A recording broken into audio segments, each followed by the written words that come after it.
मलिक हैं, जितने मिर्जा भाई से हैं, सारे के सारे लोग हैं, खुलेआम सर्वदलीय समिति में गए, मुख्यमंत्री होम मिनिस्टर के कर्फ्यू में उनकी अध्यक्षता में।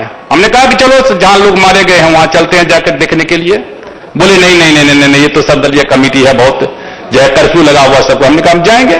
गए, सब लोगों से मिले, जिन लोगों को मारा गया वहां गए। हमने उन लोगों से कहा कि साहब भारत सरकार ये देना चाहती है, वो देना चाहती है। उन्होंने कहा हमको कुछ नहीं चाहिए, हमको सिर्फ जो है सम्मान चाहिए, इज्जत चाहिए। कहा आज हमारे पास में इज्जत नहीं है, हमारा बच्चा पैदा लेता है, वो जो है पुलिस के साये में पैदा लेता है, हथियार बंद क्या कहते हैं, जब उसका नजर खुलता है तो हथियार को वो देखता है।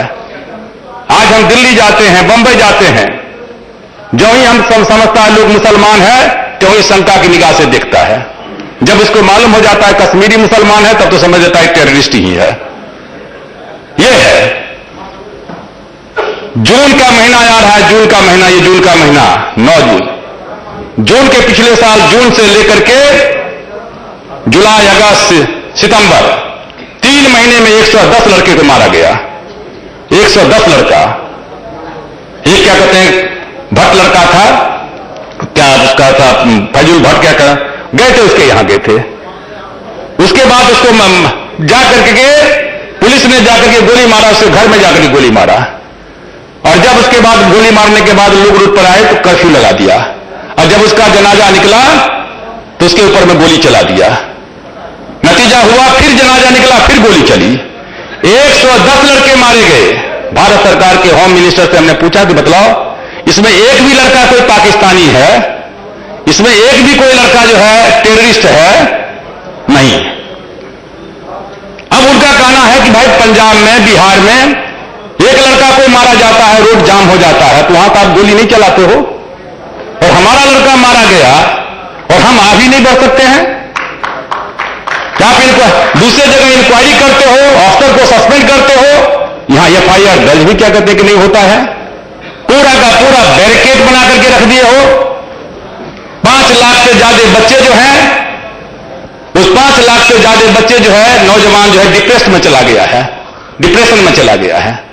हजारों महिलाएं हैं विधवा, उनको पता ही नहीं कि हम विधवा हैं कि नहीं हैं, हमारा हस्बैंड जिंदा है या कहीं मारा गया। हजारों की संख्या में कब्रगाह में लाश हैं, जो लवारिस लाश है, जिसका कोई अता पता क्या कहते कि नहीं है।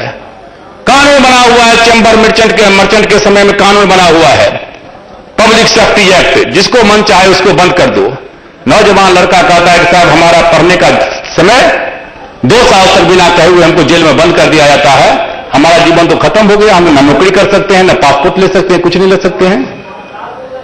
रस्ता कानून बना हुआ जहां मान लेते हैं गोली मार दिया जाता है, कोई केस नहीं चल सकता है। इसलिए हमने उनसे कहा कि आप कहते हो भारत से हम अलग होना चाहते हैं। उन्होंने कहा कि हमको 3 बार MLA रहे हैं। गिलानी जी ने कहा क्यों आज ऐसा स्थिति उत्पन्न हो गई है? जब आदमी का दिल टूटता है तो देश टूट जाता है। इसलिए सबसे पहले जो हम लोगों को विचार करना चाहिए, वो विचार करना चाहिए कि दिल क्या कहते हैं, दिल नहीं टूटे। और दिल नहीं टूटे तो मैंने बार बार कहा कि इस देश में नेता की कमी नहीं है, इस देश में नीति की भी कमी नहीं है, इस देश में सबसे बड़ा कमी है नेताओं के नियत का। और जब तक हमारा नियत साफ नहीं होगा तब तक देश का भला नहीं होगा, किसी भी समाज का भला नहीं हो सकता। मुसलमान और किसी की बात तो छोड़ दीजिए, नियत हमारा क्या कहते कि ये नियत हमारा साफ रहना चाहिए।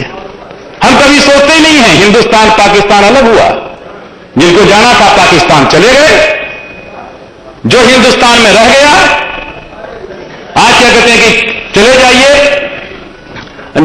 पढ़िए मौलाना अब्दुल कलाम आजाद का, जब मुसलमान जा रहे थे पाकिस्तान तो मौलाना अब्दुल कलाम आजाद ने जाकर के वहां जामा मस्जिद के ऊपर में भाषण दिया था और उन्होंने कहा कि मुसलमान भाइयों तुम कहां जा रहे हो, ये देश तुम्हारा है, तुम जाओगे ये जामा मस्जिद रोएगा, तुम जाओगे ताजमहल तुमको याद आएगा, तुम रोने लगोगे, तुमको याद आएगा जब ये लाल किला याद आएगा तब रोने लगेगा, तुम रोओगे, तुम कहां जा रहे हो। और मुसलमान जो है यहां रहा, देश को अपना माना, लेकिन आज लोग कहते हैं कि मुसलमान ने पाकिस्तान को भी ले लिया, अब दूसरा पाकिस्तान बनाना चाहता है। कौन पाकिस्तान बनाना चाहता है? हम सब लोग एक स्कूल के हैं। सुशील कुमार मोदी जी हो, रामविलास पासवान हो, नीतीश कुमार हो, लालू प्रसाद यादव जी हो, हम सब लोग एक हैं। लेकिन हम पूछना चाहते हैं सब लोगों से, और हमको खुशी इस बात का है कि जो जयप्रकाश नारायण जी का आंदोलन चला, उसके आंदोलन के गर्भ से हम लोग निकले हुए लोग हैं।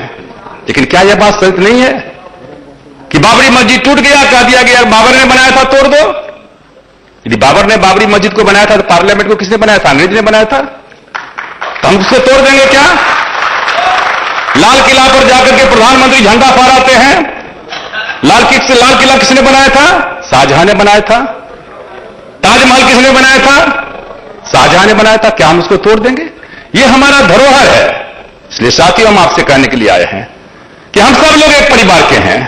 अभी हमारे भाई कह रहे थे, एजाज अली जी कह रहे थे, बहुत गुस्से में थे, चले गए कि हैं? चले गए, बहुत गुस्से में थे।